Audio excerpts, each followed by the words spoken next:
Hello, comrades. I'm Liam Curtin. And I'm Ben Koch. Today we're going to tell you about Animal Farm, our favorite book about communists. In the book, there's this farm called Manor Farm, which is in Britain. Basically, it's run by this farmer called Jones, and he's, in the simplest of terms, a drunkard. A pig named Old Major tries to rally all the animals against Jones, but dies before his plans can be enacted. One night, Jones forgot to feed the animals, and they all went crazy and knocked him off the farm.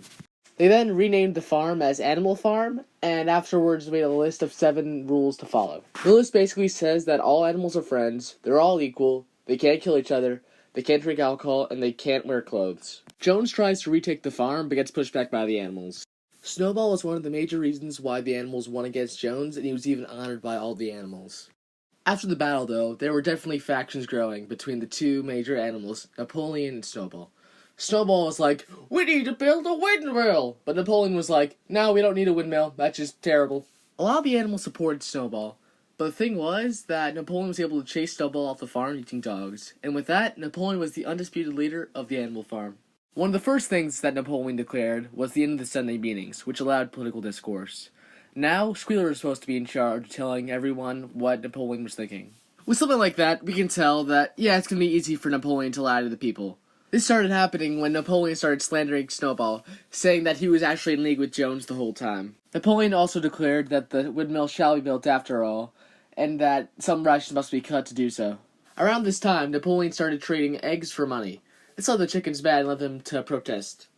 Napoleon would then crush this uprising and would later come back to haunt the chickens.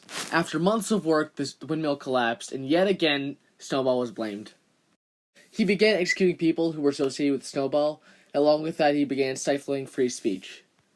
It should be acknowledged that the execution of animals was clearly against the 7 commandments. But long story short, the humans attack again and the animals push them back. In the weeks following the attack, Boxer, one of the hardest workers on the farm, was left in a bad state. Boxer was told he was being brought to a hospital.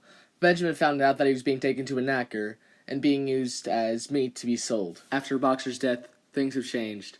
Benjamin's one of the last people alive from before the revolution. And besides that, all the morals of the commandments have been broken at this point. Only one commandment exists now. All animals are equal, but some animals are more equal than others. Just to hammer in the fact that the revolution was pointless, they renamed the farm to Manor Farm. And with that, like most revolutions in history, we went from one authoritarian regime to yet another authoritarian regime. Thank you all for watching, and I hope you enjoyed our presentation.